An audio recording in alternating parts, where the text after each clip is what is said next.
Hello and good evening to everybody. To everybody in the comments and to everybody who is just watching. Welcome to the Swis and JON Show.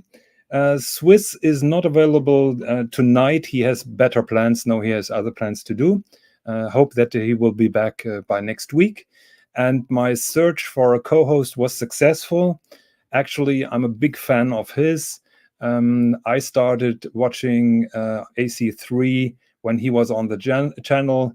He's a legend, so please welcome the Rancher. Thanks. And I'd also like to point out that no lady boys were harmed during the making of the intro. Hopefully, yes. Cute. So, hello, Rancher. How are you doing? I'm great. Jonathan, thanks for having me. Yeah, thank you very much for spontaneously decide to hop on. It's a great pleasure, and I really appreciate that you're helping us out. Otherwise, we would have not made a show tonight. So thank you very much again.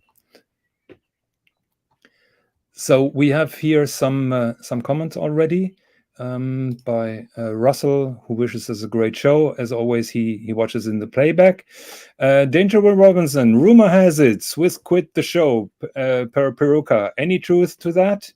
Not sure. That Peruka is a nasty troll, and don't believe anything that he says. So we have here your friend Mike says hello. Mrs. Higgins, by the way, the Rancher, this is Mrs. Higgins. Hello, everyone. And we have Danger Will Robinson. Oh, great. The Swis and JON Show now with 100% soy-free Rancher. You know, Danger, I hate to contradict you, but I have been going vegetarian. Been trying to go vegetarian these days, so I'm not exactly soy-free anymore.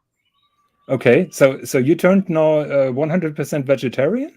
Attempting to. I'll put it okay. That. So how much is the percentage of meat that you're still eating? 20% maybe. I relapse basically. I'll stressed or starving or some place where I can't get anything really healthy, and I'll eat meat. Okay. My recipe, and I think AC3 went on a similar path. I've dropped most of the sugar. Mrs. Higgins will disagree, but I have 90% Lindt chocolate. And one little piece of that chocolate will help me with the craving. So good idea. Thank you. Maybe you want to try that out, because 90% Lindt chocolate is the carb load is relatively low. So here we have the nasty troll Peruka kissing Mrs. Higgins. So we have here the Vegemite Rancher only on Swis and JON. Yes. Okay, so Rancher, you have a beautiful watch in your avatar. Would you like to talk about that to us? Sure. I try to. And the thing is, despite the fact that, of course, the watch industry going crazy, there are still bargains out there. Not bargains. There are still exceptional finds. You just have to look a little harder for them. This is an Omega. It's a 145.008. It's a Chronostop Seamaster. So it's 42 millimeters. It has the Omega 861 with a mono pusher. So the mono pushers at 2 o'clock. There are no subdials. So basically the big orange hand is how you use to time it. If you time something more than a minute, you count how many times it's gone around. Okay. Also, it has an internal diving bezel with a crown at 10 o'clock. And it's oversized. It's really got great contrast. Yeah. And these things were overlooked by everybody else. And 41 wearable vintage. As a matter of fact, this one, I received it locally. It was even for a reasonable price. Is even serviced by the Omega dealer. Wow. And actually, I got a aftermarket, my Watchsmith aftermarket steel bracelet, and which matches up with the original one, except a lot more durable. Were the endlings being adapted to that watch, or was it coincidentally that it matched? Well, I'm not sure. I think my watchmaker, it may have been a little bit of both. That's the nice thing about having a watchmaker. Mm-hmm. Yeah, I agree. You know, Rancher, I'm calling you a truffle pig, and I don't mean that in an insulting way. Like I said, I'm a big fan of yours. When I started watching Archie Luxury, you've been on the panel, and in my memory, you've been there forever. How many years have you been on the panel? See, I'm not sure. Yeah, but or do you count it in dog years? But you know, I will say this is what it does to you, though. This is what that channel does to you. Oh, okay. Yeah. Okay. So let's take that as a warning. So no, but you've been very long on the panel since I remember. I'm wondering actually if I rub a mark, if Mark Goldberg will join us. No, you would have to rub something else for Mark Goldberg to join us. Okay. So yeah, but one thing that I really appreciate about you is you're always coming up with something unusual, which is not hyped, which is very interesting in terms of horology, and you always dig up something very interesting. Oh, right. We have here the original OC. The original OC. Actually, I was hoping that you're gonna be my co-host. If you want a link, you're welcome to join here. So just let me know if I should put the link up. So original OC asks, is the Rancher a former American DJ? He has a radio broadcasting voice. I have to agree. The Rancher has one of the greatest voice in the YouTube space, in my opinion. Oh, how even can I say thank you. They tried to get me into broadcasting, but I had trouble reading the copy because of the light in the broadcast studio. As it turned out later, I needed glasses. My parents, and this is in high school, my parents never took me to the doctor to get my eyes checked. Mm-hmm. They're depression babies. So yeah. So, but at this point, I'm a barrister. So yeah. So we are happy that your radio career was not very long lasted. I know that you have a job, and I'm happy that you find the time to appear on YouTube. Actually, I told you that now twice already. I have a problem. As far as I know, you're still doing live streams, but for me, it's in the middle of the night, and you don't post them there for a replay. So I lost a little bit of touch with you. I really haven't done live stream. I haven't done really anything with my channel. I basically shut it down, took all the videos off because Trollbait #2 and everything I said a year or two ago has absolutely no relation. No, It's irrelevant to what's going on now. It might as well, I might as well be telling you about doing a video about tips of keeping your buggy in perfect operation. Okay. But by the way, your comment about the truffle pig, I didn't take that. I didn't literally, just my frankly weight issues. I didn't really take that personally because I call Bill Sanders the same thing. I call him the hunting dog of horology. You remember the old Nintendo game Duck Hunt? Yes. See, I see the same thing except Bill Sanders is the dog, except he's wearing a beret. Okay. And he's jumping in the bushes. You hear barking in the background. You see basically, Ulysse Nardens and Daniel Ross flying out of the bushes. So I view him much the same way. Okay, so but this show is all about watches, so let's not disappoint the audience. Not sure if you followed us in the last couple of weeks. We were talking a lot about the Geneva auctions, the watch auctions that took part in the last couple of days and weeks. And I found something which I really loved. I forgot to mention it on one of the previous shows, but here it is. Sotheby's had a sterling silver box that shows the Rolex Paris headquarters, 1980, solid sterling silver. How do you like that? Well, and the thing is, there's many actual Rolexes inside of it as there are probably inside of Rolex's modern Paris headquarters. You mean that here? Right. Yeah. Well, that is an interesting analogy, I must say. I haven't even thought of that, so I'm happy that we have you here.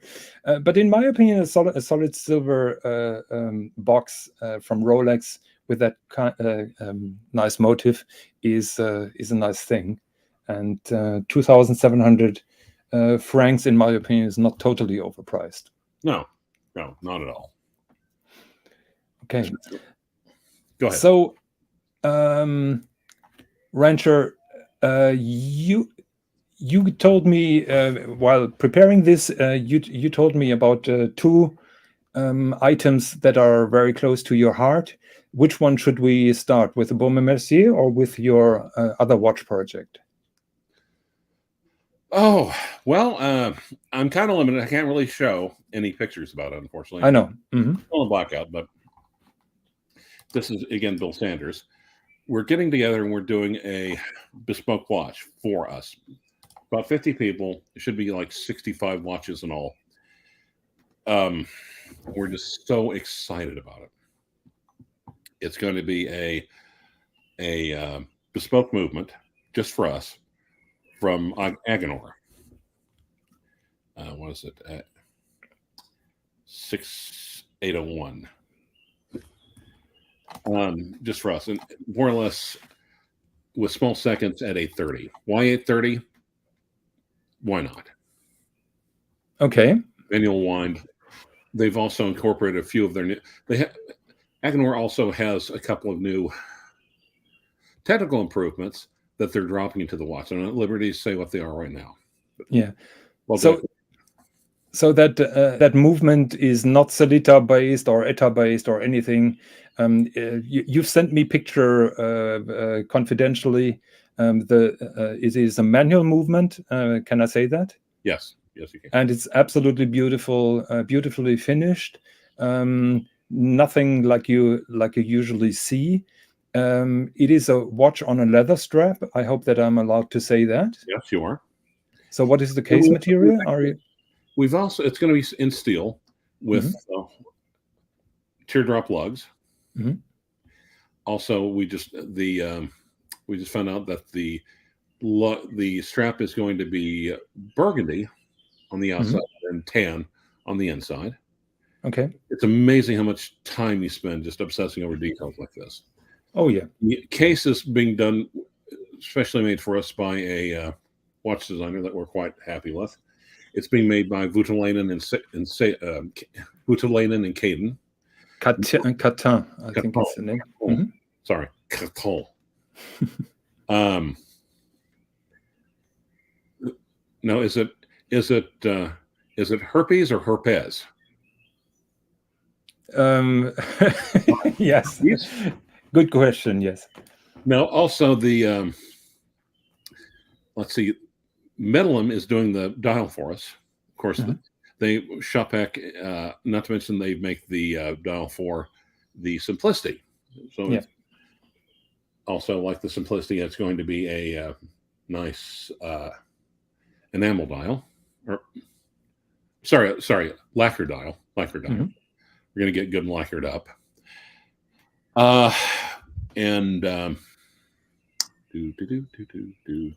Also, so, hands especially are being made for us by Fiedler, and everything is bespoke. Yep. As a matter of fact, the person in charge of Fiedler said, "What do you want to charge the hands? What do you want to call the hands?" We're like, "Sorry," and they're like, "Oh, no, these are like burgundy hands." Observatory hands. We've never done that before. According to our rules, our customs, our traditions, you are allowed to name them. Did you call them rancher names? Or? No, actually, no. I'm at third or fourth banana on this project, but happy to be involved. Okay.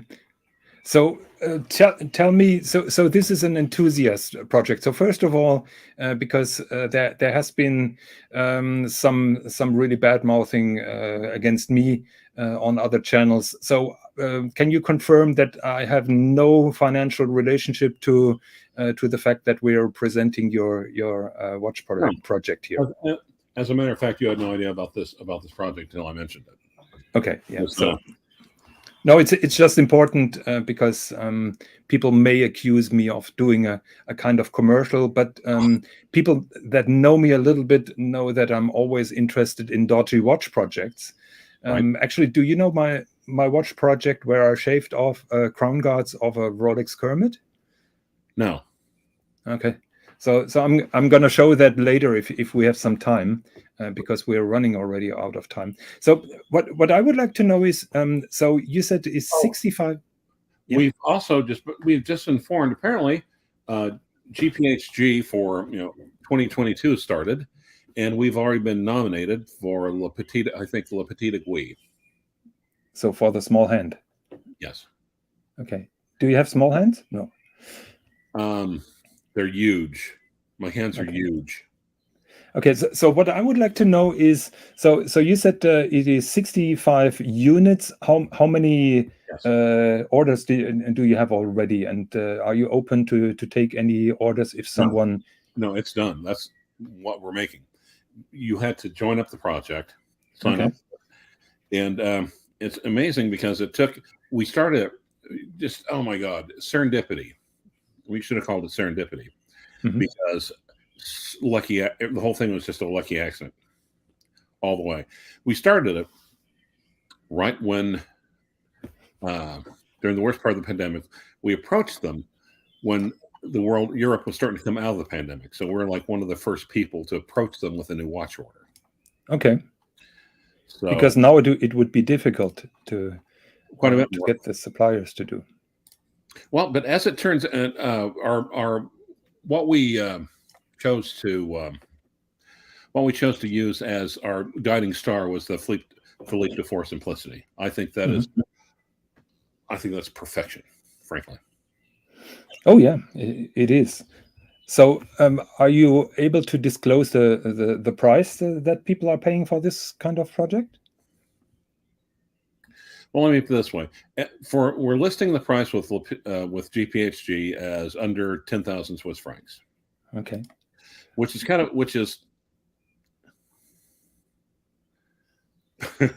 So Whole Milk says better delete any negative comments about Barak and Jack now that he's a GPHG judge. Well noted. Thank you very much for the hint. Here, Danger Will Robinson says congratulations. We already said who is doing the case. That is Catin and Voutilainen.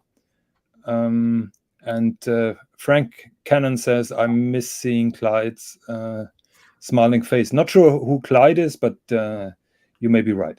Yes. And also, do you talk to Adrian very much or not? We are not talking about Adrian too much, but for no reason. Actually, we talk more about watches than about people. Ah, okay. No, actually, I think Adrian is a genuine enthusiast. I do like talking with him about cases and projects and so forth and so on. But what we found out is that a lot of the people doing the supplier are doing our supplies. They're terribly enthusiastic about us. One of our overall guiding philosophies was let the experts be the experts. And we tell them roughly what we want, and then they come up, they make it happen. I think that is a very good approach, actually. Yeah. They love it. They said we're so well. I'm not going to say who got back with us, and we're so used to being micromanaged that this is wonderful. But and a couple of our suppliers basically joined up with us.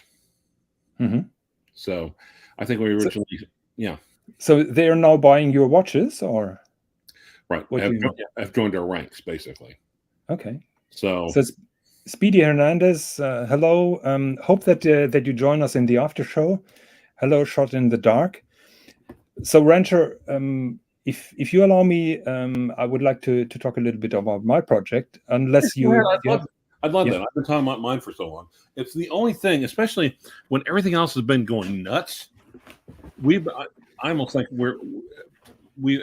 doing it this way is a viable alternative to it. Oh, yeah. So please tell me about yours. So, do you know a watch creator called BCHH? Heard of it? You heard of it? So probably you read about it recently because there was a Hodinkee article about it. So BCHH stands for Benjamin Chi Haute Horlogerie. Benjamin Chi is from Singapore. He's watch enthusiast, and I have the feeling that he does all this just to make his crazy projects possible. Oh, I love it. Of course, obviously, let me speak up very obviously. To me, that makes very reminiscent of a Patek Philippe World Time. World Time, yes, exactly. And Benjamin Chi was there, was on here a couple of weeks ago, and he has no shame saying that he wanted to make a watch that is better than the Patek Philippe World Timer, and parts of it why it's better is, first of all, the case is in platinum. Ooh. So Patek Philippe doesn't offer that. You see the city ring, which is a little bit better legible, and in my opinion has a nicer font to the eyes than that a little bit stiff Patek Philippe fonts. Right. But have you noticed the city ring is made out of aventurine? Is made out of what? Aventurine, which is a sparkling material. It is based on glass, but it has little sparkling items. Ooh, I like that. Yeah, me too. Wow. What's the MSRP on that sucker? It used to be, one second, it used to be, but because they increased the price, so I was hopping on when they were cheaper. It was 50,000 Swiss francs, which is around 50,000 US dollars. The good thing is you could buy this watch, go to Patek Philippe and say, here are 50,000 or 70,000, give me a world timer with a cloisonné dial, and they will laugh you off. Right. Oh no, I mean. So the dial, like I said, is an cloisonné enamel dial, and this was a limited edition of 7 out of 7, and he made different dials, so every watch is different. The good news is even after those 7 have been sold out, and they are all sold out, he made a very similar watch with a different cloisonné dial, which I'm going to show a little bit later. I just wanted to show you. So I saw this article in August. I immediately fell in love with the watch, and I put an order on it. The reason why I fell in love with it were the lugs. So Benjamin Chi calls them wings, eagle wings. Sven Andersen, who makes the watch, is calling them pixely ears. So you choose what you prefer. But I totally love the lugs, which are a little bit similar to a Pagani Tonda, but in my opinion, they're much nicer. You mean Tonda by Parmigiani? Yes. Mm-hmm. Okay. So here you can see a different dial with. Yeah. Say it again. That is breathtaking. Yeah, that is how I felt. And so here, for example, that is another specialty. And this watch is really made from scratch for Benjamin Chi. So Benjamin Chi was spending weeks, months, probably years to discuss this kind of project.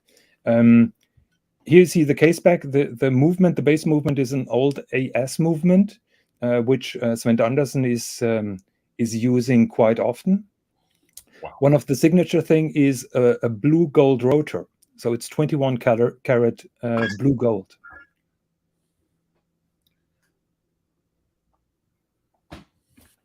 I'm just checking out the detail of it. Certainly deserves an exhibition case back. Yep. So the watch is decorated to very high standards.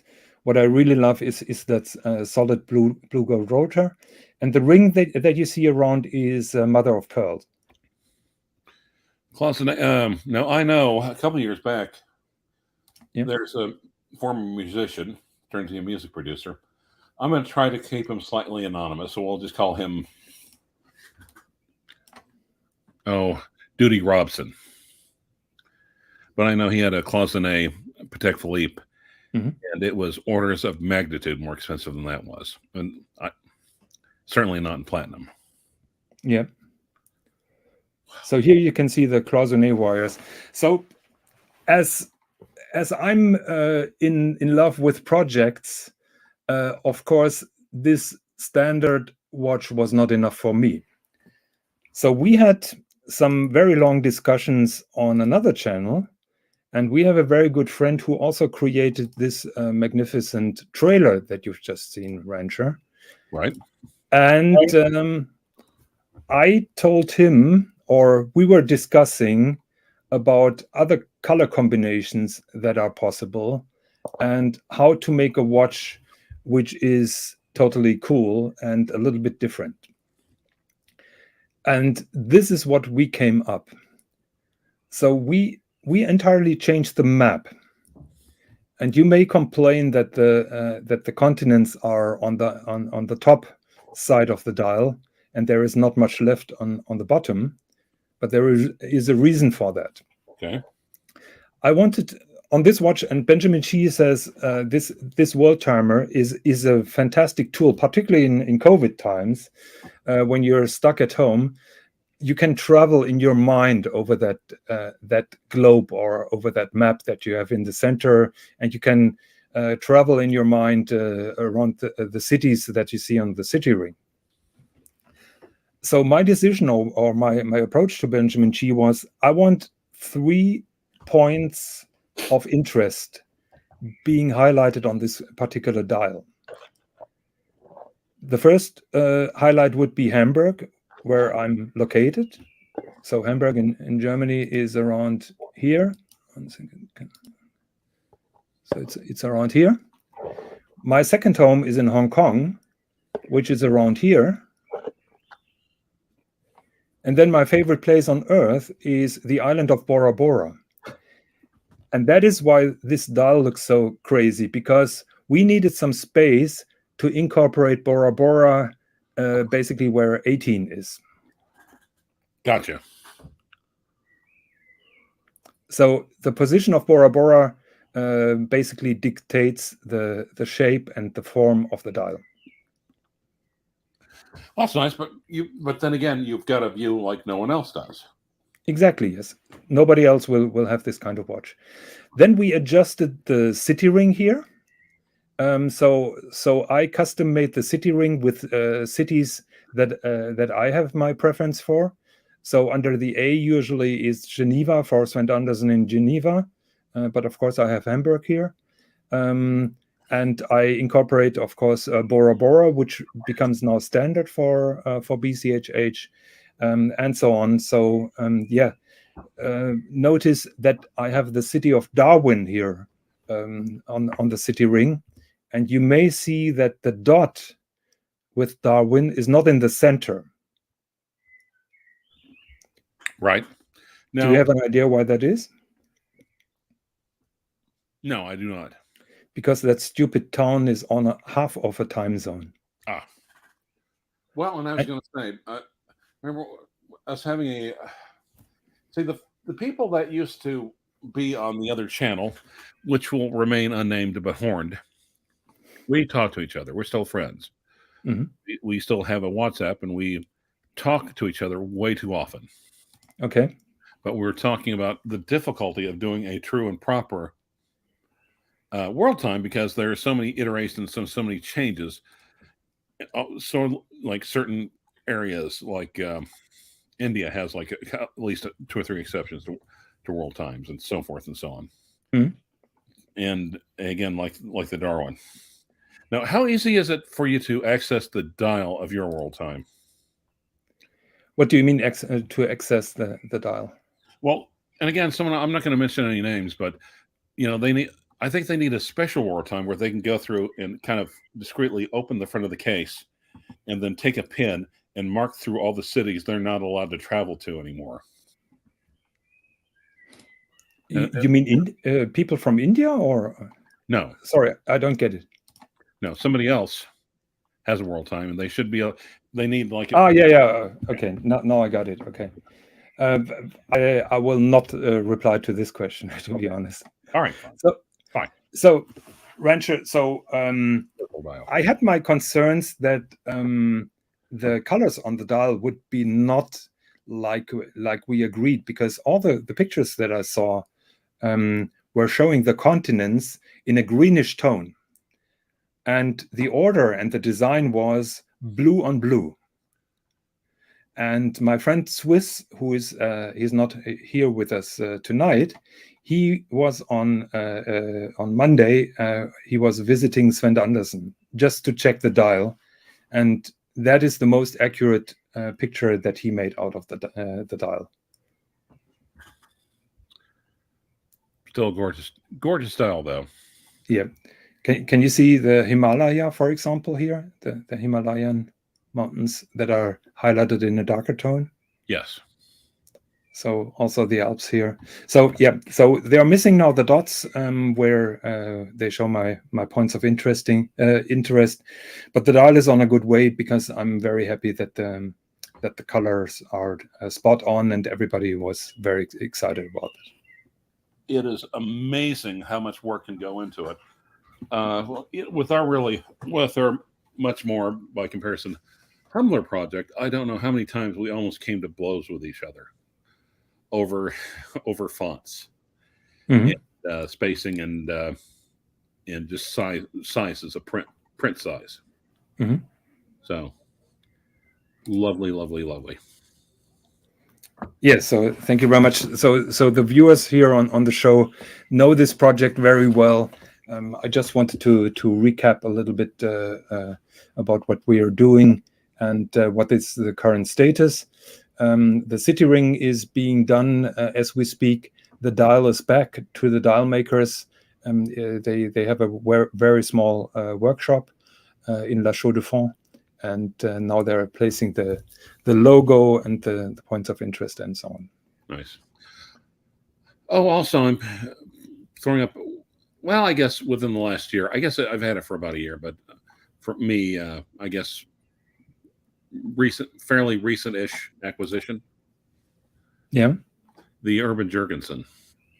Yeah, I've seen a picture of that. Can you tell me the model number so that I can Google it? It's Urban Jurgensen. It's called Jurgensen and not Jurgensen, like you people say. Like I've been mispronouncing it all the time. Yeah, no problem. I'm used to that. So Urban Jurgensen, what is the model called? Well, it's 42 millimeter in platinum, and give me just 1 second. Is it a silver dial or? You sent me the picture. But it's 1142 PT. Okay, 1142 PT. Fortunately, Google search terms. It's like, okay, are you wanting to look up the 1142 PT again? Fine. Okay. Yeah, not me, but you. Yeah, exactly.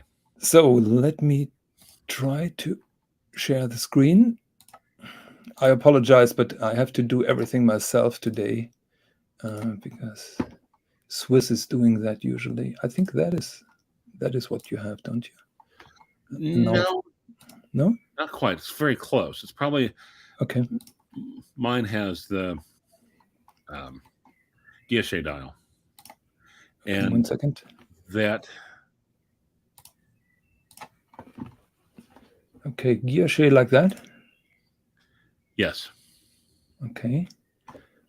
Let me make that bigger. Of course, I don't get my Google browser not to open new tabs. So every time it opens a new tab, I have to close the window and pull it up again.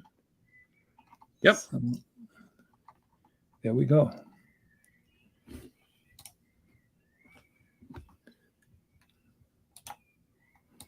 So when did you get that one? About a year ago. Okay. Well, and the funny part is,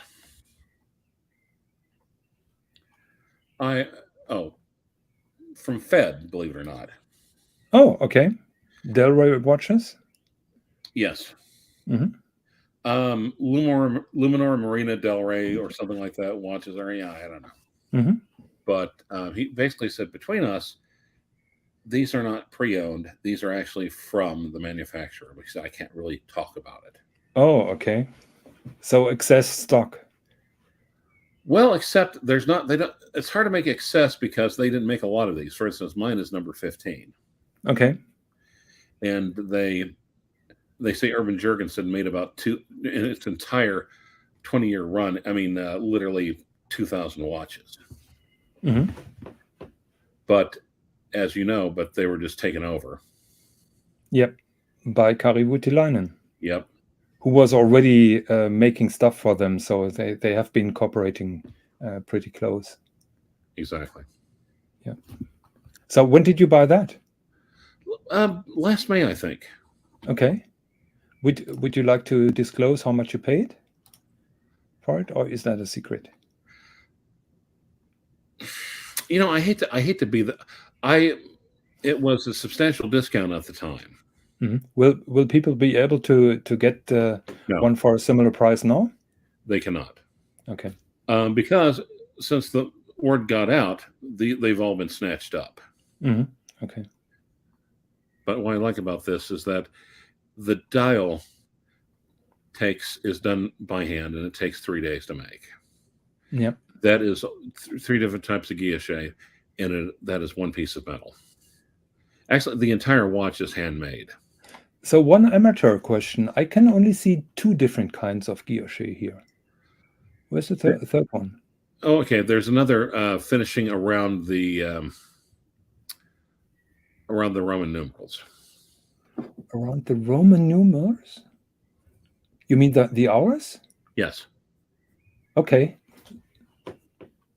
Okay. So that is, but is that exactly your dial, or is your dial a little bit different with an additional level of guillochage then? That's because pretty from close. that picture, That's pretty close to it. But if you have to look at if you look at it, you can see the finishing around the Roman numerals. Okay. You can kind of start to see it right there. Mm-hmm. To be honest, I can't see it, but I trust you on that.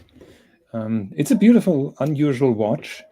I personally don't like that hour hand, but I know that a lot of people love it exactly for that. So it's all good that we have different tastes. Yes, exactly. Observatory hands is what's called, I believe. Mm-hmm. Do you also want to share your other truffle that you're after, the watch in Dubai, or do you want to keep that as a secret now? No, let's talk about it. It's just one of the wonderful. Wait. Let me tease the audience. Oh, we also have about 15 minutes. Oh, okay. Yeah. Oh, yeah. Sorry. Yeah. Rancher must go in 15 minutes, so I have to hurry up. So, guys, a watch in rose gold from a reputable watchmaker with a monopusher chronograph made by FP Journe. How much can that cost? Please drop the price in the comments. How much will the price be for you in a reasonable rate?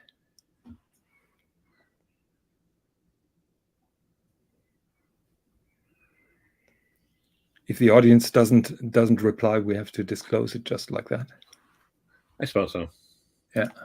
Okay. No. So I wasn't teasing it well enough. I apologize. Yeah. Well, yeah, and it's just like, yeah, I the reputable watch dealer with watchmaker. So yeah. 1 second. Let me just. Where is? Ah, yeah, here it Now, is. I'm starting to get away from Guilloche dials, and I'm moving on to more trebuchet dials. Yeah. As my tastes start to evolve a bit. So I remember that you've been talking about this particular watch on another stream. I think you haven't finished talking about it. So I'm grateful that you're sharing your knowledge with us. So I will show the watch just like it is, and the only reasonable picture that we found was on Chrono 24, and it is a Baume Mercier William Bohm.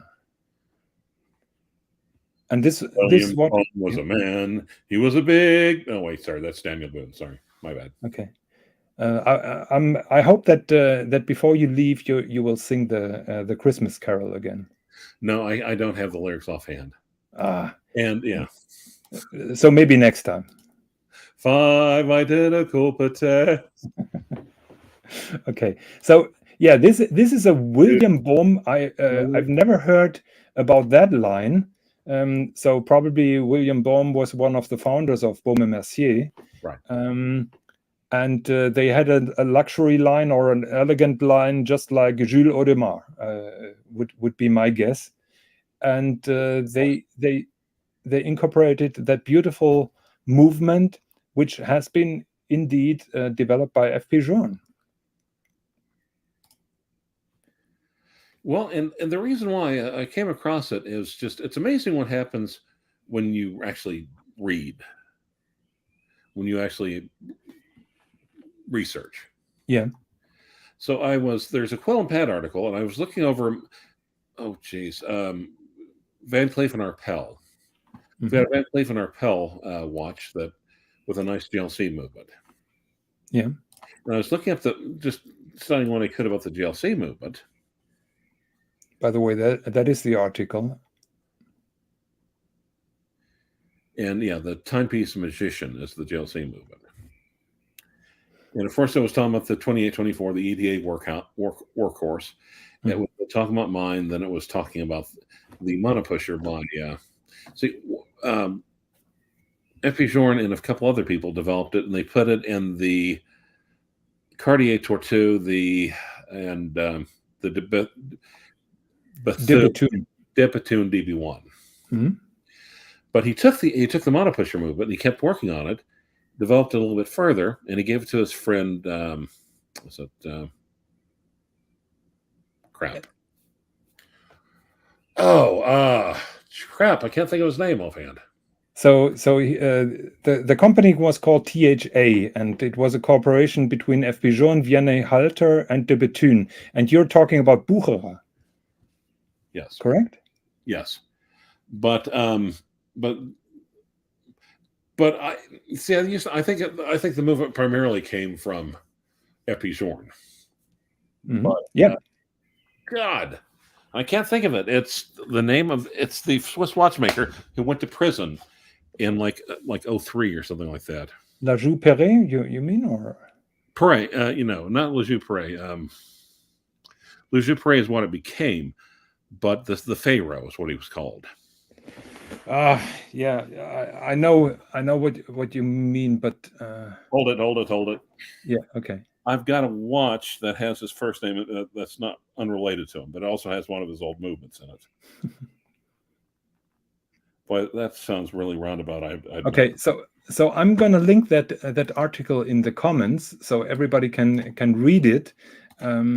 So guys, we're talking about the La Joux Perret caliber 5000 and the THA Monopusher. Jacquet? Yeah, Jacquet is the guy who, Okay.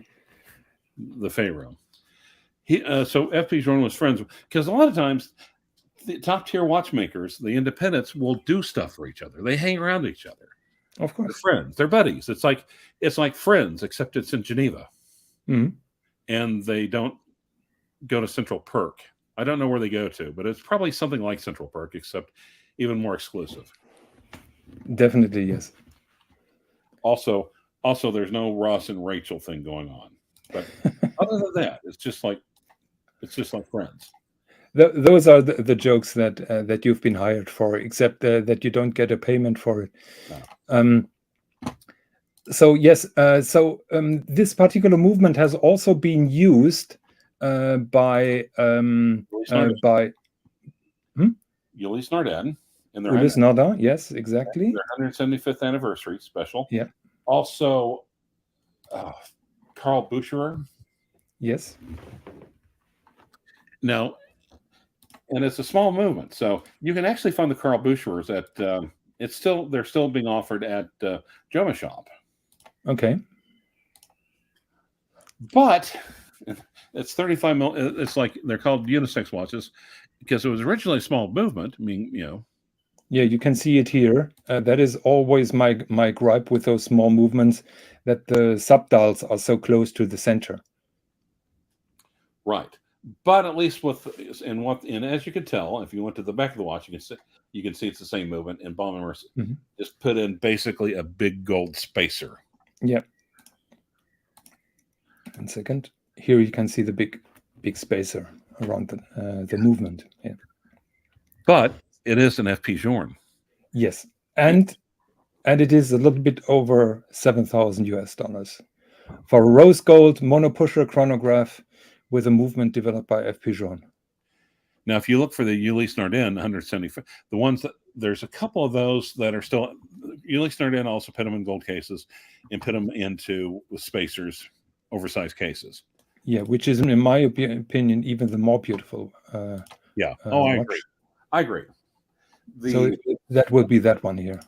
But again, you can tell because those subdials are really smushed. Yes. But the Carl Bucherer is not. It's more of a, like I said, a mid size. It's even the Carl Bucherer is actually not a bad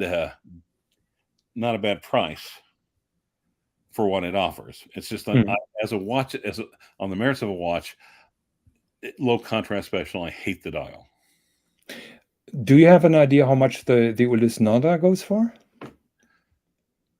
You just actually, there's this thing called Google, and you can type things into it, like Ulysse Nardin 175th edition, anniversary edition, and I think it's like twice as much at least. But they make the reseller that has it makes heavy mention, just mentions FP Journe like 2 or 3 times in the description. So which anniversary was it? 175th. 75th. 175. 1 second. I'm just trying to Google it and find a price for it. 1 second. No. What is no? Yeah, it says sold, but I can't see a price here, unfortunately. Let me check. Barnaby's.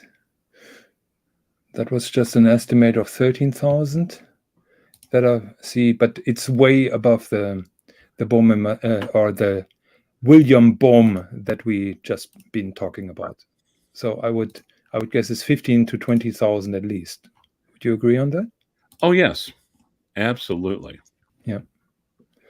So this particular watch is located in Dubai, and you say that apparently the seller has no idea what he really has. Right. So this may be a very good bargain. Exactly. Yes. Oh wow.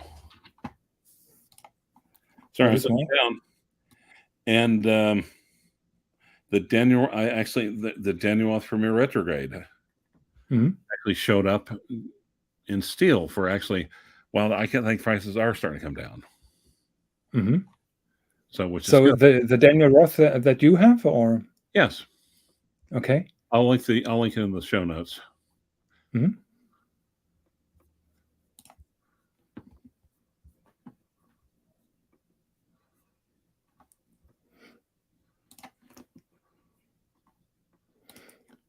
So guys, I'm posting the link to the show because I would like to open the show up to the audience. So if you have any questions, comments, questions for the Rancher, please hop on. I've just posted the link while I'm Googling the Rancher's watch. Give me one second. I posted a link to it in the. Yeah. Mm-hmm. That's not Googling. That's simply clicking. Yeah. You're right. I must be careful. I'm talking to an advocate, so be precise. So that one here. Yes. Mm-hmm. So that you say that came down? Yeah, actually, those were substantially more than that. Mm-hmm. Even on steel. 5,400, which is a pretty good price.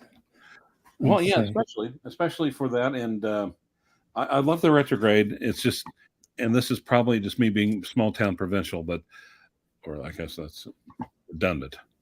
But it's when it gets to 6 and then it flips around the bottom, it goes to the other 6. I'm like, God, I love that. Hmm.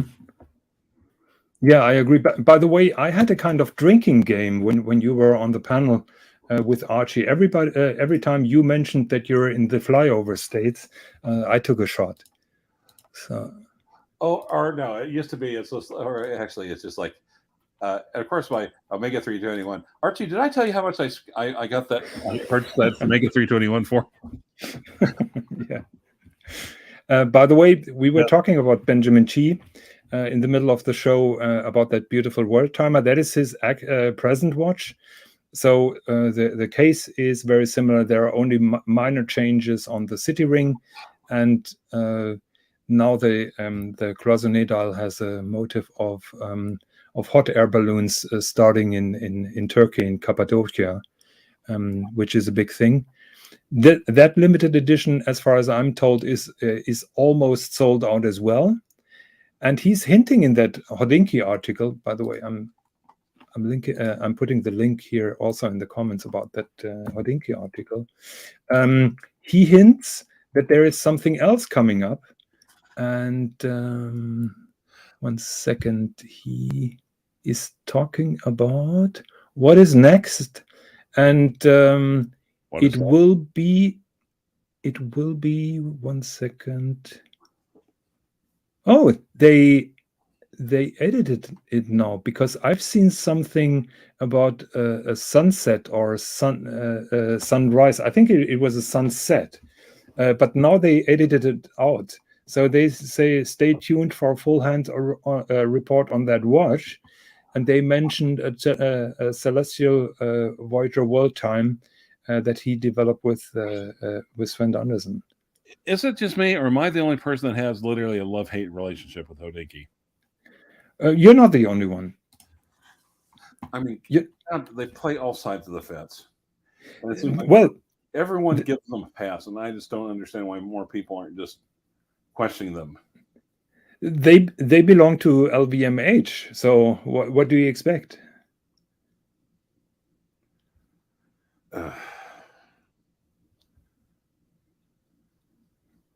So yes, you have to be careful. My favorite publication is Monochrome watches, by the way. Right. But there are very enjoyable articles on Hodinkee as well. Not sure if you read that article about that Breitling that has been gifted by the King of Jordan. I have not. You have not? Oh, it's worth reading. 1 second. Which Breitling was it? It is a dual time. Actually, that's the one. So I highly recommend that.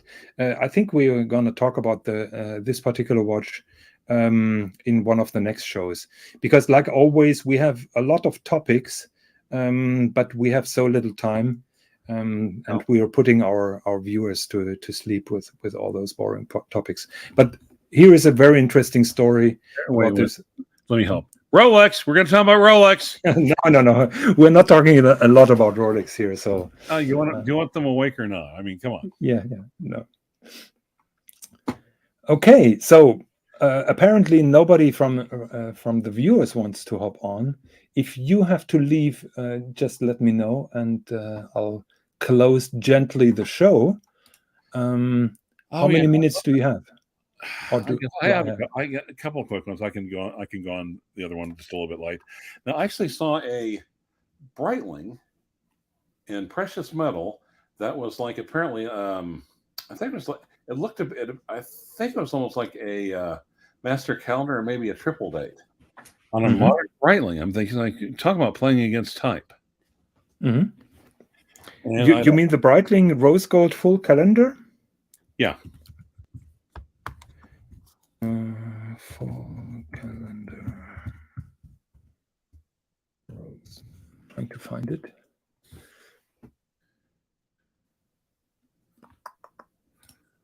Of course not. Do you have a reference number?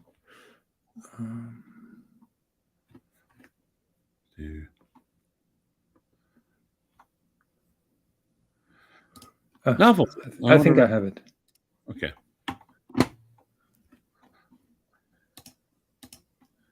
I apologize. I'm a very bad multitasker. You're talking about that one? Let me look. Yeah, I believe, yes. Remarkable to look at. I'm talking about... It is beautiful, and it has the perfect case size as well. Let me check. It's 42 millimeters. Let's have a check on Chrono 24, how much that brings. Breitling Datura, 42 millimeters. Let's go to Chrono 24. Well, Milk said this is proof that Hodinkee is watching the Swis and JON show. So, second, let me... So and this is all... Switch to back to vintage. Register for free.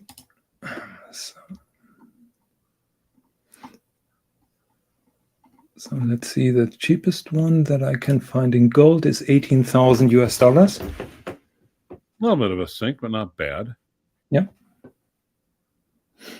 I'm pretty sure if you haggle like a bitch, which is also a term that has been quoted by you a couple of times, you should be able to.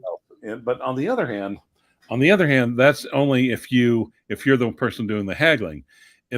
If on the other hand the person is trying to do the haggling with you, then they're a nasty vinyl cunter. No, they are bitches then.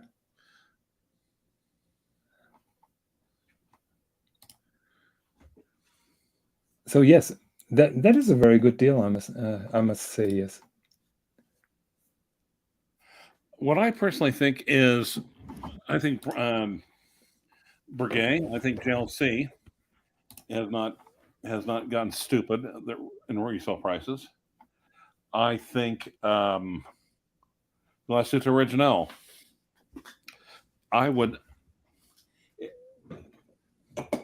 Glasuit Original, say for instance a Pena Reserve or Panamatic Lunar on a bracelet.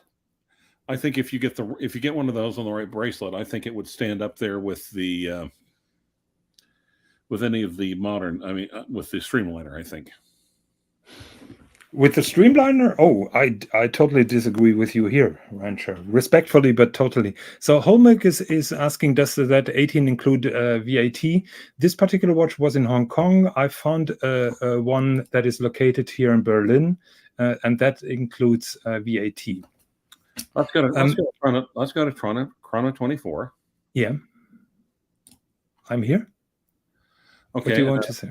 Glasuit Original, let's just say Panamatic Lunar in steel.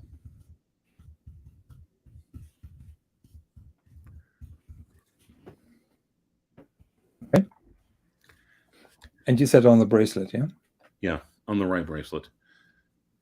You mean steel or? Steel bracelet in like an oyster style, not a Jubilee style. Not here, unfortunately. One second, let me just try Panamatic. You mean that one? Yeah, that's close. That's close.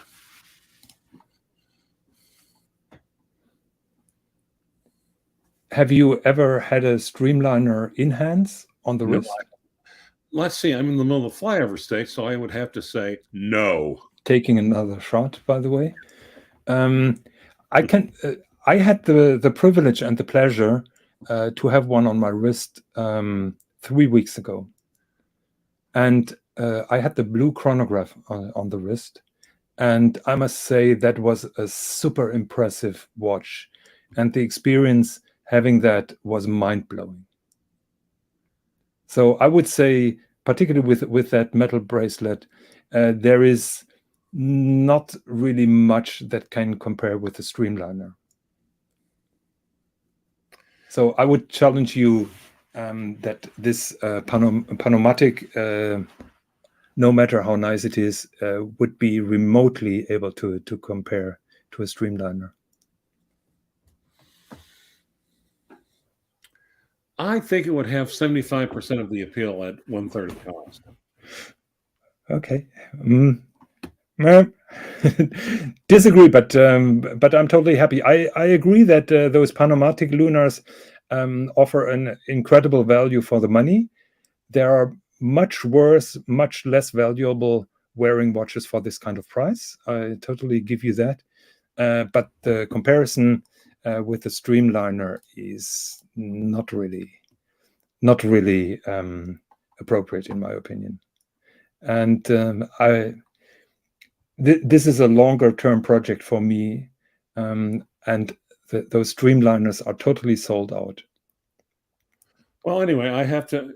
Thanks, and I'll have to go. But and of course, I understand being German, the vital importance of having a world time watch. Yeah, thank you very much. So Rancher, thank you very much again for joining me here and helping me out. You're always welcome at a later point of time. The articles that you provide that we didn't discuss surely showed how far back they made world times. So literally, I can see a couple of Germans in a tent looking at their watches and saying, okay, now do we set this to the country we've just invaded or the one we're about to invade next? That joke was necessary. I don't take any offense on that. I know that you had to do that to shoehorn that in. Having said that, thank you very much again, Rancher, for joining me tonight. Thank you for this horn reference. It was a pleasure, and I hope that we talk soon again. Absolutely. Okay? Be well, everyone. Okay. Bye-bye, Rancher. Okay, so yeah, I have another topic that Rancher just hinted, the world time watches of Louis Cottier, but we are over the 1 hour mark, and I need a sparring partner to do this. So I think unless someone wants to join me here on the show, I think I'm gonna close this stream. If you want to join in the after show, just use the link that I just posted. I'll be there for a couple of minutes for some time and wait for people to come in. I see Shot in the waiting room. Do you want to join me on the show or on the after stream? Please drop me a note.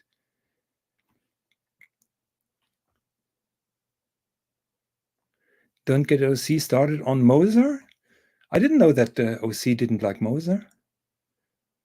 And I'm talking about the Streamliner. There are some Mosers that I'm not a fan of, but the Streamliner totally won me over. But I think we talked about that a week ago or two. Okay, so no reply from Shot. So I think I'm going to close this show and talk to Shot and eventually other guests in the after show. Thank you very much for joining me. Apologies that it was not the normal format with Swis and myself. I think we carried pretty well. Thanks again to the Rancher. Thank you very much for everybody who watched. And please continue supporting the channel. If you don't mind, please upvote and subscribe if you haven't. So thank you very much again. And I'm running the trailer.